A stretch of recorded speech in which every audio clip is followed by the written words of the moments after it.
வணக்கம். முக்கிய செய்திகள். மக்களை ஏமாற்றும் பட்ஜெட், புதுச்சேரி புறக்கணிப்பு. பட்ஜெட் குறித்து எதிர்க்கட்சிகள் கருத்து.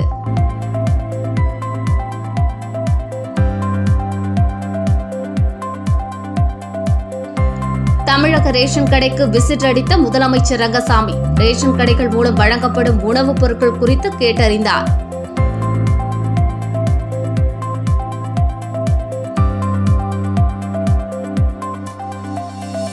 சிறையில் கிடைக்கும் செல்போன் சிக்னல், செல்போன் நிறுவனங்களுடன் சிறைத்துறை ஐஜி ஆலோசனை.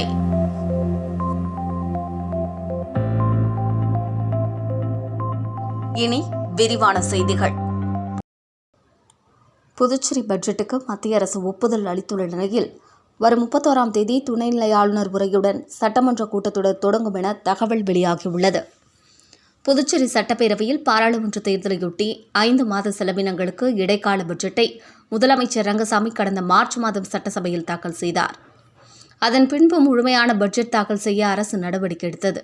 அதன்படி கடந்த மாதம் 18ஆம் தேதி மாநில அரசின் திட்டக்குழு கூட்டம் துணைநிலை ஆளுநர் ராதாகிருஷ்ணன் தலைமையில் நடைபெற்று நடப்பு நிதி ஆண்டிற்கு 12,700 கோடி ரூபாய்க்கு பட்ஜெட் தாக்கல் செய்ய திட்டம் தயாரிக்கப்பட்டது. இதற்கான கோப்பு மத்திய அரசின் நிதி உள்துறை அனுமதிக்காக அனுப்பி வைக்கப்பட்டது. இந்நிலையில் புதுச்சேரி பட்ஜெட்டுக்கு மத்திய அரசு ஒப்புதல் வழங்கியுள்ளது. இதையடுத்து மத்திய அரசு அனுமதியை தொடர்ந்து முழு பட்ஜெட் தாக்கல் செய்ய அரசு நடவடிக்கை எடுத்து வருகிறது. அதன்படி வரும் 31ஆம் தேதி பட்ஜெட் கூட்டத்தொடர் துணைநிலை ஆளுநர் ராதாகிருஷ்ணன் உரையுடன் தொடங்கும் என்றும், அடுத்த சில நாட்களில் நிதியமைச்சர் பொறுப்பு வகிக்கும் முதலமைச்சர் ரங்கசாமி நிதிநிலை அறிக்கையை தாக்கல் செய்ய உள்ளதாக தகவல் வெளியாகியுள்ளது. மேலும் 2 தினங்களுக்குள் அதிகாரப்பூர்வ அறிவிப்பு அறிவிக்கப்பட உள்ளது.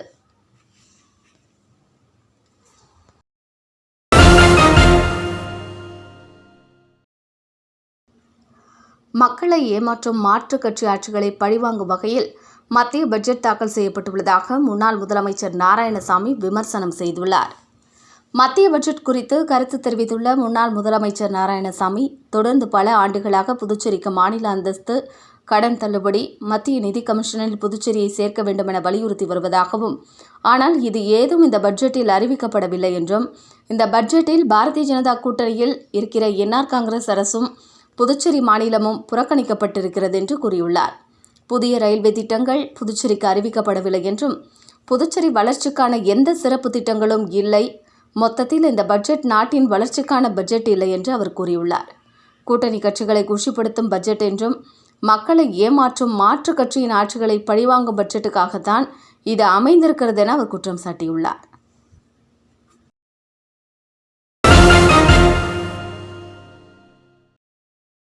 புதுச்சேரியில் கடந்த 5 ஆண்டுகளுக்கு மேலாக நியாய விலைக் கடைகள் மூடப்பட்டுள்ள நிலையில் தமிழகத்தில் நியாய விலைக் கடைகளில் வழங்கப்படும் பொருட்கள் குறித்து தமிழக நியாய விலைக் கடைக்கு நேரில் சென்று கேட்டிருந்தார் முதலமைச்சர் ரங்கசாமி.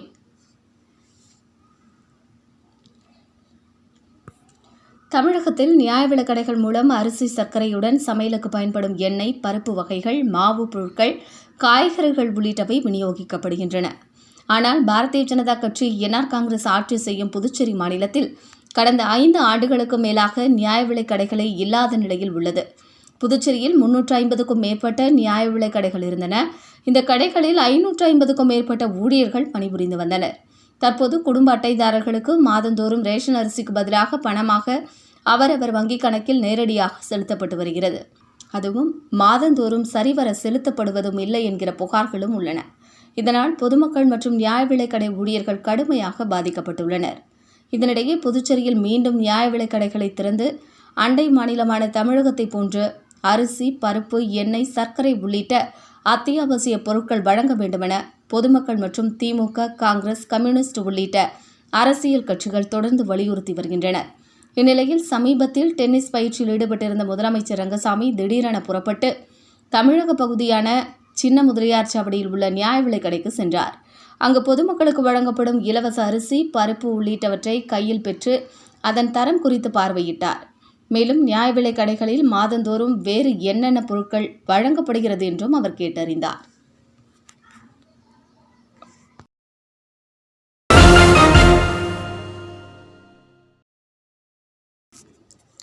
புதுச்சேரி நகராட்சி மற்றும் கொம்யூன் பஞ்சாயத்துகளில் பணியின் போது உயிரிழந்தவர்களின் வாரிசுதாரர்களுக்கு பணி வழங்க கோரி நகராட்சி மற்றும் கொம்யூன் பஞ்சாயத்து ஊழியர் வாரிசுதாரர்கள் நலச்சங்கத்தினர் சட்டமன்றம் அருகே தர்ணா போராட்டத்தில் ஈடுபட்டனர். புதுச்சேரி நகராட்சி மற்றும் கொம்யூன் பஞ்சாயத்துகளில் பணியின் போது உயிரிழந்த ஊழியர்களின் வாரிசுதாரர்கள் சுமார் 177 பேர் கருணை அடிப்படையில் தங்களுக்கு பணி வழங்க கோரி உள்ளாட்சித்துறையில் விண்ணப்பித்து பல ஆண்டுகளாகியும் இவர்களுக்கு இன்னும் பணி வழங்கப்படாமல் உள்ளது. இதை கண்டித்து விண்ணப்பித்துள்ள அனைவரும் கருணை அடிப்படையில் பணி வழங்க கோரி நகராட்சி மற்றும் கொம்யூன் பஞ்சாயத்து ஊழியர் வாரிசுதாரர்கள் நலச்சங்கத்தினர் தொடர்ந்து பல்வேறு கட்ட போராட்டங்களில் ஈடுபட்டு வந்தனர். அதில் ஒரு பகுதியாக 100க்கும் மேற்பட்ட வாரிசுதாரர்கள் தங்கள் குடும்பத்தோடு சட்டமன்றம் அருகே தர்ணா போராட்டத்தில் ஈடுபட்டனர்.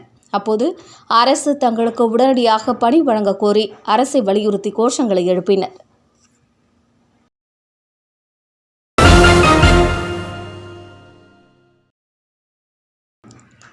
வில்லியனூர் சட்டமன்ற தொகுதிக்குட்பட்ட கும்பாக்கம்பேட் சமுதாய நலக்கூடத்தில் 8,61,000 மதிப்பீட்டில் கிரில் மற்றும் கால்வளம் அமைக்கும் பணியை எதிர்க்கட்சித் தலைவர் சிவா துவக்கி வைத்தார். புதுச்சேரி அரசு ஆதிதிராவிடர் நல மற்றும் பழங்குடியினர் நலத்துறை மூலம் வில்லியனூர் சட்டமன்ற தொகுதிக்குட்பட்ட கும்பாக்கம்பேட்டில் உள்ள சமுதாய நலக்கூடத்தில் ரூபாய் 8,61,000 மதிப்பீட்டில் கிரில் வேலையுடன் கூடிய கால்வளம் தகடு கூரையால் கொட்டகை அமைப்பதற்கான துவக்க விழா நடைபெற்றது. இந்நிகழ்ச்சியில் தொகுதியின் சட்டமன்ற உறுப்பினரும் சட்டமன்ற எதிர்க்கட்சித் தலைவருமான சிவா கலந்து கொண்டு பூமி பூஜை செய்து பணியை துவக்கி வைத்தார்.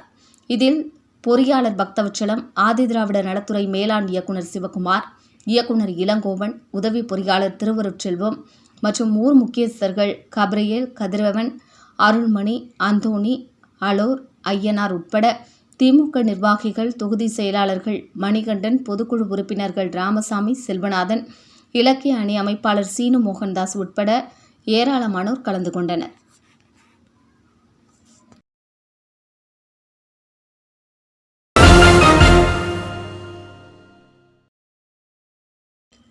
மத்திய பட்ஜெட்டில் புதுச்சேரி புறக்கணிக்கப்பட்டுள்ள நிலையில் முதலமைச்சர் ரங்கசாமி மத்திய பட்ஜெட்டிற்கு பாராட்டு தெரிவித்திருப்பது ஏன் என அதிமுக மாநில துணைச் செயலாளர் வையாபுரி மணிகண்டன் கேள்வி எழுப்பியுள்ளார். இதுகுறித்து அவர் வெளியிட்டுள்ள அறிக்கையில், மத்தியில் ஆளும் தேசிய ஜனநாயக கூட்டணி அரசு 24-25 ஆண்டிற்கான நிதிநிலை அறிக்கையை தாக்கல் செய்துள்ளது. நாட்டின் வளர்ச்சிக்கான சிறப்பான நிதிநிலை அறிக்கை என கூட்டணியில் அங்கம் வகிக்கும் புதுச்சேரி மாநில என்ஆர் காங்கிரஸ் கட்சியின் முதலமைச்சர் நன்றியும் பாராட்டும் தெரிவித்துள்ளார். எதற்காக இந்த நன்றி, எதற்காக இந்த பாராட்டு? தான் மட்டும் பதவியில் நீடிப்பதற்காக இந்த நன்றியா? தனது சுயநல நோக்கிற்கு எந்த இடையூறும் அளிக்காததற்கு பாராட்டா? தேசிய ஜனநாயக கூட்டணியில் நிதிநிலை அறிக்கையால் புதுச்சேரி மாநில வளர்ச்சிக்கும் புதுச்சேரி மாநில மக்களுக்கும் என்ன நன்மை கிடைத்துவிட்டது? ஒட்டுமொத்தமாக நிதிநிலை அறிக்கையில் புதுச்சேரி புறக்கணிக்கப்பட்டுள்ளதற்காக முதலமைச்சர் நன்றியும் பாராட்டும் தெரிவிக்கிறாரா? தேசிய ஜனநாயக கூட்டணியில் இடம்பெற்றுள்ள என்ஆர் காங்கிரஸ் அரசால் புதுச்சேரி மாநில மக்களுக்கு என்ன பயன்? இதே கூட்டணியில் இடம்பெற்றுள்ள பீகார், ஆந்திரா மாநிலங்களுக்கு நிதி வாரி வழங்கப்பட்டுள்ளது. அந்த மாநில முதலமைச்சர்கள் அடிக்கடி பிரதமரையும் மத்திய அமைச்சர்களையும் சந்தித்து கூட்டணி அரசு என்ற அழுத்தம் கொடுத்து பல ஆயிரம் கோடி நிதியை போராடி பெற்றுள்ளனர். ஆனால் புதுச்சேரி மாநில முதலமைச்சரோ கோரிமேடு தாண்டி செல்வதற்கு கூட அஞ்சுகிறார். ஆண்டுதோறும் தாக்கல் செய்யப்பட வேண்டிய புதுச்சேரி மாநில நிதிநிலை அறிக்கைக்கு போராடிதான் முதலமைச்சரால் அனுமதி பெற வேண்டிய துர்பாக்கிய நிலை உள்ளது. புதுச்சேரி மாநிலத்தில் 5 ஆண்டு பாராளுமன்ற உறுப்பினராக இருந்த காங்கிரஸ் கட்சியை சேர்ந்த வைத்திலிங்கத்தின் மீது மீண்டும் நம்பிக்கை வைத்து புதுச்சேரி மக்கள் அவரை தேர்வு செய்தனர். ஆனால் திமுக கூட்டணியில் அங்கம் வகிக்கும் காங்கிரஸ் எம்பியும் புதுச்சேரி மக்களுக்கு துரோகம் இழைத்துள்ளார். நிதி அறிக்கை தாக்கலுக்கு முன்பே மத்திய அரசோடு போராடி எந்த ஒரு திட்டத்தையும் புதுச்சேரிக்கு அவரால் கொண்டுவர முடியவில்லை. காங்கிரஸ், திமுக ஆகிய கட்சிகள் மத்திய பாஜக அரசோடு கள்ள கூட்டணி அமைத்து செயல்படுகிறது என்பதையே புதுச்சேரி காங்கிரஸ் எம்பியின் செயல்பாடு வெட்ட வெளிச்சமாக்கியுள்ளது. என்ஆர் காங்கிரஸ், பாஜகவின் தேசிய ஜனநாயக கூட்டணி, காங்கிரஸ், திமுகவின் இந்தியா கூட்டணி இரண்டுமே கள்ள கூட்டணி அமைத்து புதுச்சேரி மாநிலத்திற்கும் புதுச்சேரி மாநில மக்களுக்கும் மிகப்பெரிய துரோகத்தை இழைக்கின்றன. இதை புதுச்சேரி மாநில அதிமுக சார்பில் வன்மையாக கண்டிப்பதாக அவர் தெரிவித்துள்ளார்.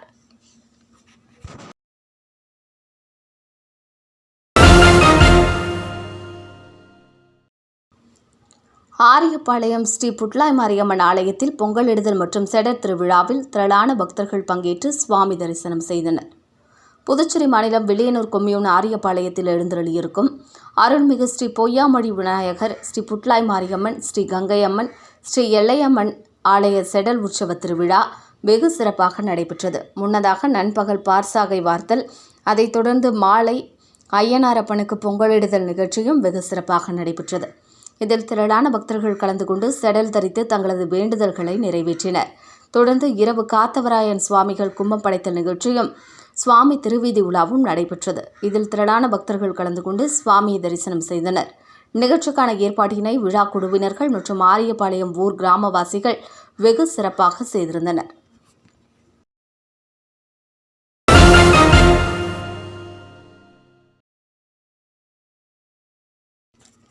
புதுச்சேரி கால்நடை மருத்துவர்கள் நலன் மற்றும் பாதுகாப்பு இயக்கமும் அன்னை தெரசா மக்கள் சேவை இயக்கம் ஆகியவை இணைந்து ஆதரவற்ற குழந்தைகளுக்கு புத்தகப்பை உள்ளிட்ட பள்ளி உபகரணங்களை வழங்கினர். புதுச்சேரி கால்நடை மருத்துவர்கள் நலன் மற்றும் பாதுகாப்பு இயக்கமும் அன்னை தெரசா மக்கள் சேவை இயக்கம் ஆகியவை இணைந்து புதுச்சேரி வில்லியனூர் உதியம்பட்டு பகுதியில் இயங்கி வரும் ஜிப்சி ஆதரவற்ற குழந்தைகள் இல்லத்தில் உள்ள மாணவ மாணவிகளுக்கு புத்தகப்பை மற்றும் பள்ளி பாடத்திட்டத்திற்கு தேவையான உபகரணங்களை வழங்கும் நிகழ்ச்சி நடைபெற்றது. நிகழ்ச்சிக்கு புதுச்சேரி கால்நடை மருத்துவர்கள் நலன் மற்றும் பாதுகாப்பு இயக்க தலைவர் மருத்துவர் செல்வமுத்து தலைமை தாங்கினார். சிறப்பு விருந்தினராக புதுச்சேரி கால்நடைத்துறை இணை இயக்குநர் டாக்டர் குமாரவேல் கலந்து கொண்டு பள்ளி குழந்தைகளுக்கு புத்தகப்பை மற்றும் மாலை சிற்றுண்டியினையும் வழங்கினார். முன்னதாக அன்னை தெரசா மக்கள் சேவை இயக்க செயலாளர் செல்வபாண்டியன் அனைவரையும் வரவேற்று பேசினார். நிகழ்ச்சிக்கான ஏற்பாடுகளை இயக்க நிர்வாகிகள் வெங்கடேசன், ஆதித்தன், குமரன், சிரஞ்சீவி ஆகியோர் செய்திருந்தனர்.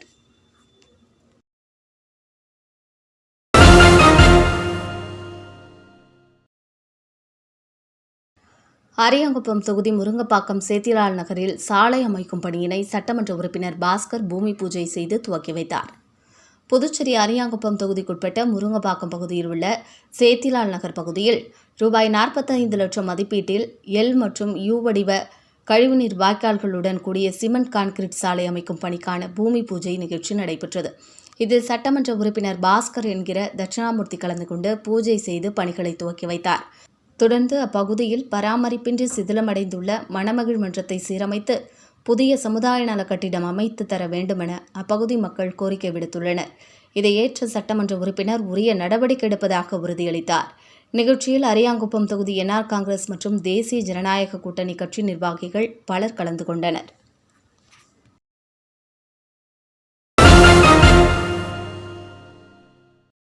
புதுச்சேரியில் மிகவும் சக்தி வாய்ந்த அருள்மிகு ஸ்ரீ செங்கழுநீர் அம்மனின் ஆலயத்தின் செடல் மகோற்சவத்தை முன்னிட்டு ரிஷப வாகனத்தில் அம்மன் திருவீதி உலா நடைபெற்றது.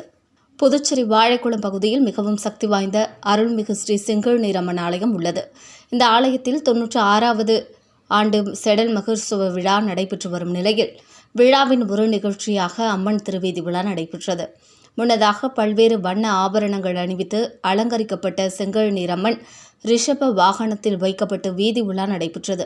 இதில் திரளான பக்தர்கள் பங்கேற்று அம்மனை தரிசனம் செய்தனர்.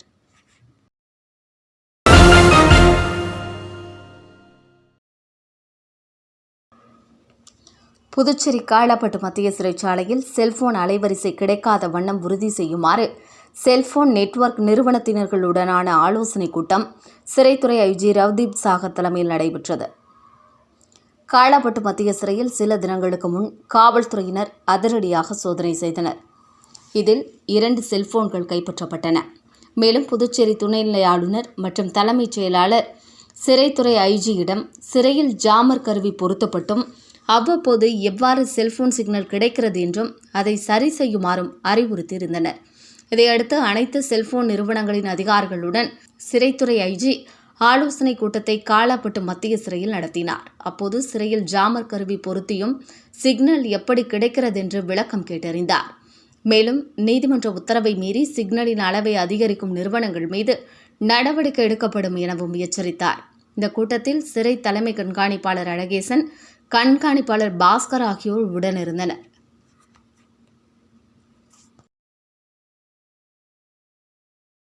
மீண்டும் முக்கிய செய்திகள். மக்களை ஏமாற்றும் பட்ஜெட், புதுச்சேரி புறக்கணிப்பு. பட்ஜெட் குறித்து எதிர்க்கட்சிகள் கருத்து.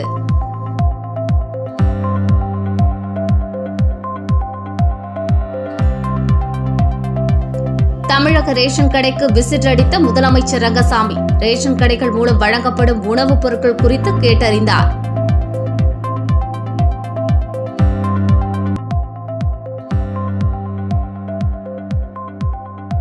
சிறையில் கிடைக்கும் செல்போன் சிக்னல், செல்போன் நிறுவனங்களுடன் சிறைத்துறை ஐஜி ஆலோசனை.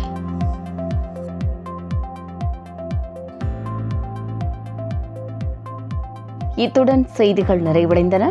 வணக்கம்.